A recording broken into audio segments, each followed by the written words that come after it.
Magandang araw mga kababayan, narito na ang pinakabagong ulat sa lagay ng panahon ngayong araw, August 7, 2026, Friday.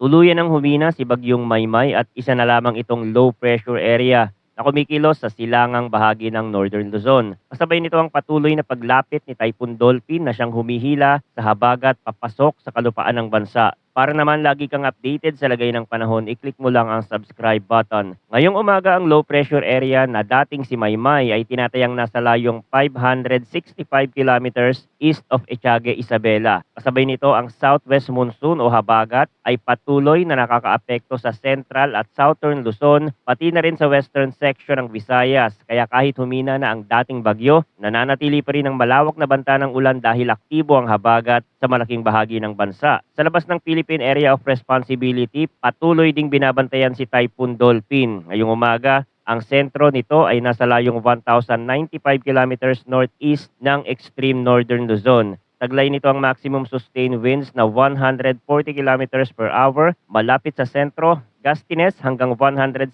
kilometers per hour at kumikilos west-northwestward sa bilis na 20 kilometers per hour. Malayo pa ito sa bansa pero dahil malakas ang sirkulasyon nito, mahalaga ang posibleng epekto nito sa daloy ng hangin, sa trough nito na malapit sa extreme northern Luzon at sa pagpapanatiling aktibo ng monsoon pattern. Ang pinakaimportanteng usapin ngayon ay ang ulan mula sa habagat. Ngayong araw, inaasahan ng 100 hanggang 200 millimeters ng ulan sa Zambales, Bataan at Occidental Mindoro. Ito ay heavy to intense rainfall kaya mataas ang posibilidad ng flash floods at landslides lalo na sa mababang komunidad, mga lugar na malapit sa ilog at mga bahaging nasa paanan ng bundok. Sa Zambales at Bataan, mabilis bumaba ang tubig ulan mula sa kabundukan patungo sa mga bayan at coastal areas. Sa Occidental Mindoro, mas direktang tumatama ang habagat dahil bukas ang lalawigan sa hanging timog kanluran kaya maaaring maging mas matagal at mas mabigat ang pag-ulan. May 50 hanggang 100 millimeters naman ang ulan ngayong araw sa Ilocos Sur, La Union, Pangasinan, Abra, Benguet, Tarlac, Pampanga, Bulacan, Metro Manila, Cavite, Batangas at Antique. Ito ay moderate to heavy rainfall. Sa Ilocos Sur, La Union, Pangasinan, Abra at Benguet, mas mataas ang epekto dahil marami ng lugar ang nabasa ng mga naunang ulan mula kay Maymay. Kapag basa na ang lupa at may panibagong buhos, mas tumataas ang panganib ng landslide at mabilis na pagtaas ng tubig. Sa Tarlac, Pampanga, Bulacan, Metro Manila, Cavite at Batangas, mas dapat bantayan ng urban flooding, mababang kalsada at drainage areas na mabilis mapuno kapag sunod-sunod ang ulan. Bukas, inaasahan ng 100 hanggang 200 millimeters ng ulan sa Ilocos Sur, La Union, Abra, Benguet, Zambales, Bataan at Occidental Mindoro. Ibig sabihin ang mga lugar na tinamaan na ng malakas na ulan ngayon ay maaari pang makaranas ng panibagong heavy to intense rainfall. Sa Cordillera at Ilocos, mas mataas ang landslide concern habang sa Zambales, Bataan at Occidental Mindoro, mas kailangan ding bantayan ang flash floods at pag-apaw ng mga ilog. May 50 hanggang 100 millimeters naman bukas sa Ilocos Norte, Pangasinan, Apayao, Kalinga, Mountain Province, Ifugao, Nueva Vizcaya, Tarlac, Nueva Ecija, Pampanga, Bulacan, Metro Manila, Cavite at Batangas. Pagsapit ng Sunday, August 9, inaasahan pa rin ang 100 hanggang 200 millimeters ng ulan sa Ilocos Sur, La Union, Abra, Benguet at Zambales. May 50 hanggang 100 millimeters naman sa Ilocos Norte, Pangasinan, Apayao, Kalinga, Mountain Province, Ifugao, Nueva Vizcaya, Tarlac, Nueva Ecija, Bataan, Pampanga at Occidental Mindoro. Malinaw dito na hindi agad matatapos ang maulang pattern kahit LPA na lamang ang dating Maymay. Ang habagat ang magpapatuloy sa pagdadala ng ulan sa western section ng Luzon at ilang bahagi ng Visayas. Kapag ilang araw ng sunod-sunod ang ulan, mas tumataas ang panganib kahit moderate to heavy lamang ang ilang buhos.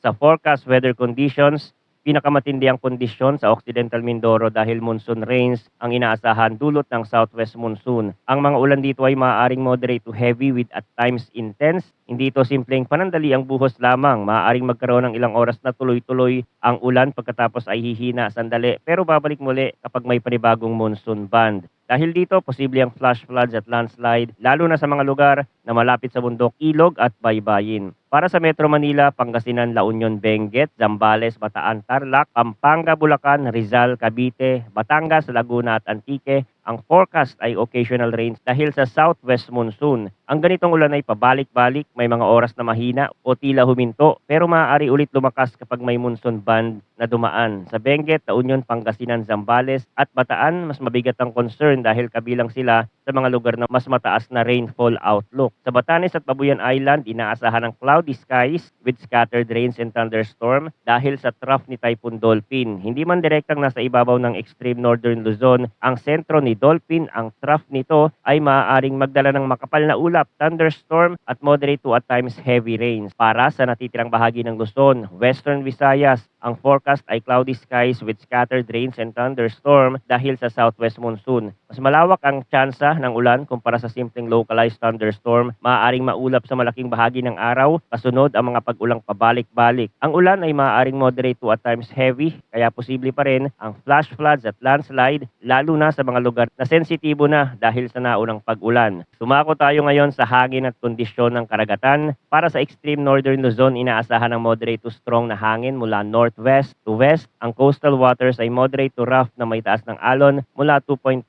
hanggang 4 meters. Ito ang pinakamataas na sea condition sa kasalukuyang marine forecast, kaya mas maalog ang karagatan sa bahaging ito. Para sa natitirang bahagi ng Luzon, inaasahan ng moderate to strong na hangin mula southwest to west. Ang coastal waters ay moderate to rough na may taas ng alon mula 1.5 hanggang 3.0 meters. Para sa Visayas at Mindanao, moderate to strong din ang hangin mula southwest at ang coastal waters ay moderate to rough mula 1.2 hanggang 3 meters. Ngayon, pag-usapan natin ang tropical cyclone threat potential sa mas mahabang tanaw. Sa week 1 mula August 6 hanggang August 12, si Dolphin ay nananatili sa loob ng Philippine Monitoring Domain at kumikilos northwestward patungo sa north of Taiwan. Habang patuloy itong gumagalaw sa hilagang bahagi ng rehiyon, maaari nitong mapanatiling aktibo ang daloy ng hangin at moisture sa paligid ng Pilipinas. Ang dating tropical cyclone Maymay naman ay humina na bilang low pressure, ngunit mananatili pa sa loob ng Philippine Area of Responsibility. Dahil dito, may natitirang moisture at cloud bands na pwedeng sumabay sa habagat at magpaulan sa maraming lugar. Sa parehong week 1 period, may TC-like vortex 1 na inaasahang lilitaw sa northeastern portion ng Philippine Monitoring Domain na may low to moderate likelihood ng tropical cyclone formation. Hindi pa ito agad nangangahulugan na may panibagong bagyong direktang tatama sa bansa, pero ipinapakita nito na nananatiling aktibo ang rehiyon. Sa week 2 mula August 13 hanggang August 19, may panibagong signal na maaaring mabuo ang TCLV2 sa northeastern portion ng monitoring domain, pero mababa pa ang likelihood ng tropical cyclone formation. Sa ganitong malayo ang forecast, natural na mas mataas ang uncertainty, kaya ang mas malinaw sa ngayon ay ang patuloy na epekto ng habagat at ang presensya ni Dolphin sa hilagang bahagi ng rehiyon. Kung pagbubuuin natin ang kabuuang weather picture ngayon, si Bagyong Maymay ay isa na ngayong low pressure area sa silangan ng Isabela, habang si Dolphin ay malakas pa rin sa hilagang silangang bahagi ng extreme northern Luzon. Ang pangunahing epekto sa bansa ay ang southwest monsoon na nagdadala ng malakas na ulan sa western at central sections ng Luzon, southern Luzon,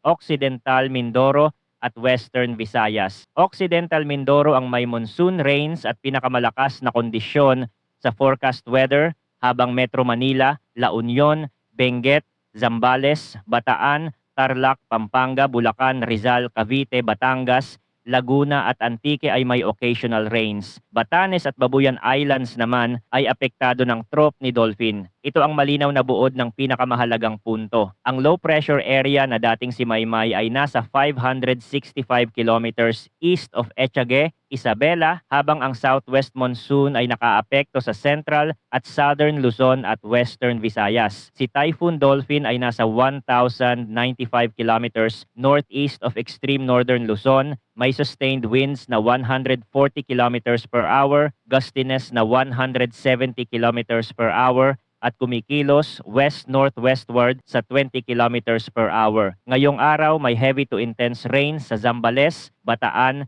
at Occidental Mindoro, habang moderate to heavy rains naman sa Ilocos Sur, La Union, Pangasinan, Abra, Benguet, Tarlac, Pampanga, Bulacan, Metro Manila, Cavite, Batangas. Sa dagat, moderate to rough ang coastal waters sa extreme northern Luzon, sa natitirang bahagi ng Luzon, Visayas at Mindanao. Sa mas mahabang tanaw, si Dolphin ay kikilos northwestward patungo sa north of Taiwan habang ang dating Maymay ay nananatiling LPA sa loob ng PAR at may mga panibagong TC-like vortex na babantayan sa northeastern portion ng monitoring domain. Manatiling nakatutok sa mga susunod na updates tungkol sa lagay ng panahon. Maraming salamat sa inyong panonood at mag-ingat po tayong lahat.